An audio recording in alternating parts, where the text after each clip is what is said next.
আসসালামু আলাইকুম সবাইকে। আ জামাত আপনার চমক দেখাচ্ছে। আমি গতকালকে বলছিলাম রাত্রেবেলা যে জামাত সামনে কিন্তু চমক দেখাবে। খুব ভালো, ভালো চমক দেখাবে। তো আমাকে নিয়ে কিছুক্ষণ আগে একজন টিচ করতেছিল যে আমার উৎসাহ নাকি অন্য জায়গায়, হ্যাঁ? আমার চোখে মুখে বা বডিতে কোনো ইন্সপিরেশন নাই। তাই আমি এভাবেই কথা বলতেছি। আচ্ছা আমার প্রসঙ্গে আসি। সেটা হচ্ছে আ জামাত বলতেছে মানে হবিগঞ্জ ৪ আসনে অলিউল্লাহ আ নামে একজনকে আ তারা মনোনয়ন প্রার্থী হিসেবে আ আ মনোনয়ন প্রার্থী, হ্যাঁ? তারা এই নির্বাচনের জন্য কিন্তু দেওয়ার কথা ছিল আরেকজনকে। তো জামাত খেলা দেখাচ্ছে বা দেখাবে আমি কিন্তু ফার্স্টেই বলছিলাম, গতকালকে রাত্রেই বলছি একটা নিউজে যে জামাত কিন্তু খেলা দেখাবে এবার। অলিউল্লাহ নুমান অলিউল্লাহ যে ওনাকে দেওয়ার রিজনটা কি জানেন? যে দিলে হয়তোবা আপনার হবিগঞ্জের ওইদিকে তো আমাদের ভারতের বর্ডার আছে, হ্যাঁ? সমীকরণগুলোই পাল্টাই যাবে। ঠিক আছে? তো এই সমীকরণগুলো থাকবে না এরকম। অন্যরকম হয়ে যাবে। ইন দ্য ফিউচারে বাংলাদেশের জন্য ভালো কিছু আসতেছে। যদি জামাত ক্ষমতায় আসতে পারে। আচ্ছা ২ নম্বর হচ্ছে যার নাম বলব সেটা হচ্ছে আপনার পিনাকিদা।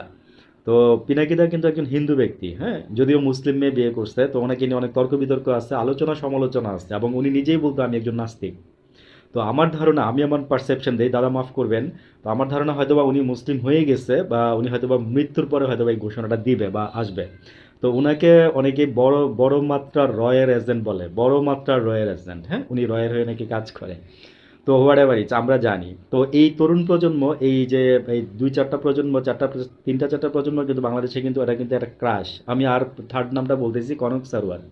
তো কনক সারওয়ারকে আমরা চিনি। যিনি নাকি পিলখানা হত্যাকাণ্ডের সময় দেওয়াল টপকায় গিয়ে ভিডিও করে নিয়ে আসছিল।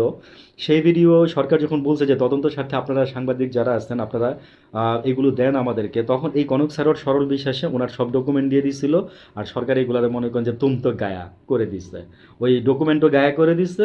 আর কনক সারোয়ার মনে করেন যে বিদেশ পাঠাইতে বাধ্য করছে। ঠিক আছে? তারপরে কনক সারোয়ার থেমে যায় নাই।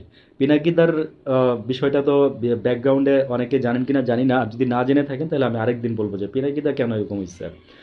৩ নম্বরে আসতেছি আপনার ইলিয়াস হোসেন। ইলিয়াস হোসেন আপনার ২১শে টিভিতে ২১শে চোখ নামে যেটা করতো, তো একটা স্বর্ণের চোরাচালান ধরছিল বড়, সেটা ধরার কারণে উপর থেকে নির্দেশ আসছিল। তখন ওই যেই ওসি বা এএসপি ধরছিল সে বলছিল যে স্যার এটা জানাজানি হয়ে গেছে, মিডিয়া চলে আসছে, সম্ভব না। ওই ইলিয়াস হোসেনকে তখন মনে করেন যে ওইভাবে মনে করেন যে দেশ থেকে বিতাড়িত করা হয়েছে। আচ্ছা তারপরে হচ্ছে আমার দেশ পত্রিকার মাহমুদুর রহমান। মাহমুদুর রহমান মনে করেন যে একটা আইকন, হ্যাঁ? হাসিনা ওনারে মনে করেন যে আন্ডারওয়্যার পরে একটা গেঞ্জি পরে ওনাকে মনে করি যে ঝোলায় রাখছিল, যদিও সেভাবে অত্যাচার করে না, এতটুকু ছিল ওনার সর্বোচ্চ অত্যাচার। জামাত যদি আসে না এদের দলে, দেখবেন যে মানুষ এমনি জামাত জিতে যাবে।